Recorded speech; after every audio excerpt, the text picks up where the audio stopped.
जन कल्याणे निरतं करुणामयं नमामि चिन्मयं देवं सद्गुरुं ब्रह्मविद्वरं सद्गुरुं ब्रह्मविद्वरं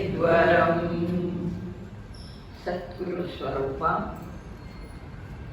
ಸಮಸ್ತ ಜನರ ಕಲ್ಯಾಣವನ್ನ ಮಾಡಿದಂಥವ್ರು.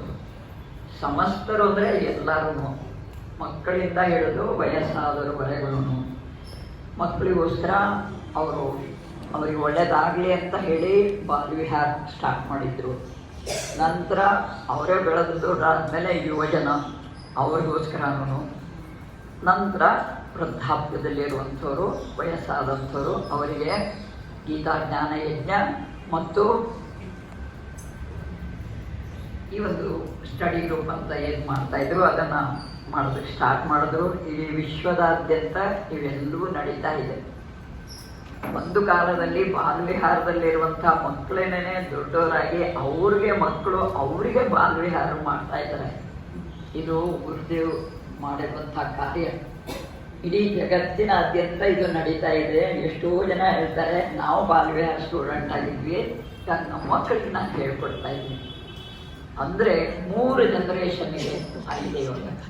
ಆ ರೀತಿ ವಿಶ್ವದಾದ್ಯಂತ ಸಮಸ್ತ ಜನರ ಕಲ್ಯಾಣವನ್ನು ಮಾಡೋದಕ್ಕೆ ಒಬ್ಬ ವ್ಯಕ್ತಿ ಇಷ್ಟೊಂದು ಕಾರ್ಯವನ್ನು ಮಾಡಿದ್ದಾರೆ.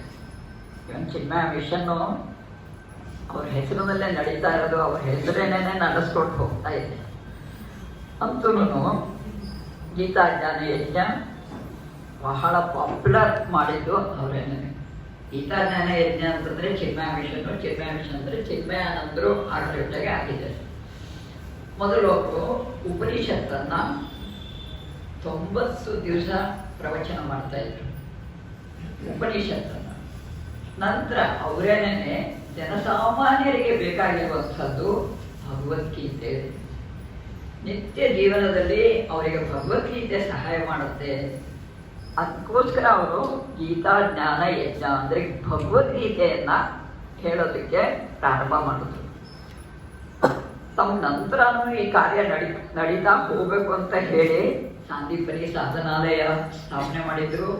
ಅಲ್ಲಿ ಮಿಕ್ಕಿರೋರನ್ನು ತರಬೇತಿ ಮಾಡಿ ಅವರ ಸಾಧನೆಯೂ ಆಗಲಿ, ಗೀತಾ ಪ್ರಚಾರನೂ ಆಗಲಿ ಅಂತ ಹೇಳಿ ಈ ಒಂದು ಬ್ರಹ್ಮಚಾರಿಗಳನ್ನು, ಸ್ವಾಮಿಗಳನ್ನು ಅಲ್ಲಿ ತಯಾರು ಮಾಡಿ ಎಲ್ಲ ಕಡೆಗೆ ಕೆಲಸ ಮಾಡೋ ಹಾಗೆ ಈ ಗೀತಾ ಜ್ಞಾನ ಪ್ರಚಾರಕ್ಕೆ ಅವರು ಬಹಳ ಮಹತ್ವ ಕೊಟ್ಟರು. ಕಾರಣ ಇಷ್ಟೇ, ಚಿಕ್ಕವರಿರ್ಬೇಕಾದ್ರೆ ಬರೀ ಭಗವದ್ಗೀತೆ ಹೇಳ್ತಾ ಇರ್ತಾನೆ. ನಂತರ ದೊಡ್ಡವರಾದ್ಮೇಲೆ ಅದ್ರ ಒಂದೊಂದು ಶ್ಲೋಕದ ಅರ್ಥ ತಿಳ್ಕೊಂಡ್ರೂ ಅವರ ಜೀವನದಲ್ಲಿ ಬಹಳ ಪರಿವರ್ತನೆ ಖಂಡಿತ ಆಗುತ್ತೆ.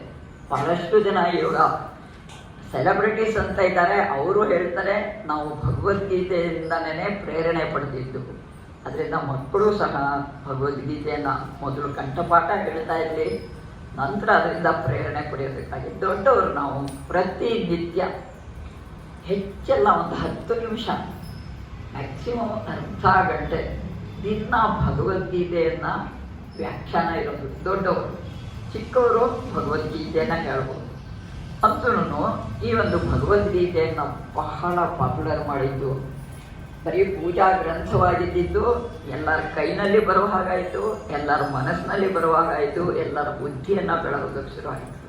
ಅದರಿಂದ ಈ ಒಂದು ಭಗವದ್ಗೀತೆ ನಮಗೆ ಭಕ್ತಿಯನ್ನು ಉಂಟು ಮಾಡುತ್ತೆ, ಶಕ್ತಿಯನ್ನು ಕೊಡುತ್ತೆ, ಮಾನಸಿಕ ಭೌತಿಕವಾಗಿ. ಅದರಿಂದ ಇವಾಗ ಭಗವದ್ಗೀತೆ ಪೂಜ್ಯ ಗುರುದೇವ್ ಕೊನೆಯ ಉಸಿರಿನವರೆಗೂ ಪ್ರವಚನ ಮಾಡಿದಂಥದ್ದು. ಅವರು ವಿದೇಶದಲ್ಲಿ ಸಮಾಧಿ ಆದರೂ ಸಹ ಕೊನೆಯಲ್ಲಿ 17ನೇ ಅಧ್ಯಾಯವನ್ನು ಪ್ರವಚನ ಮಾಡ್ತಾ ಇದ್ರು. ಆಗಲೇ ಅವರಿಗೆ ಗೊತ್ತಿತ್ತು ಈ ದೇಹ ಎಂದಾದರೂ ಬಿದ್ದೋಗೋದು ನಮ್ಗೆ ಎಲ್ಲರಿಗೂ ಗೊತ್ತಿರುವಂಥ ವಿಷಯನೇ. ಅಂತೂ ಅವರಿಗೆ ಅತ್ಯಂತ ಪ್ರಿಯವಾಗಿರುವಂಥ ಭಗವದ್ಗೀತೆಯನ್ನು ಇವತ್ತು ನಾವು ಪಾಠ ಮಾಡ್ತೀವಿ. ಮೊದಲು 11ನೇ ಅಧ್ಯಾಯ.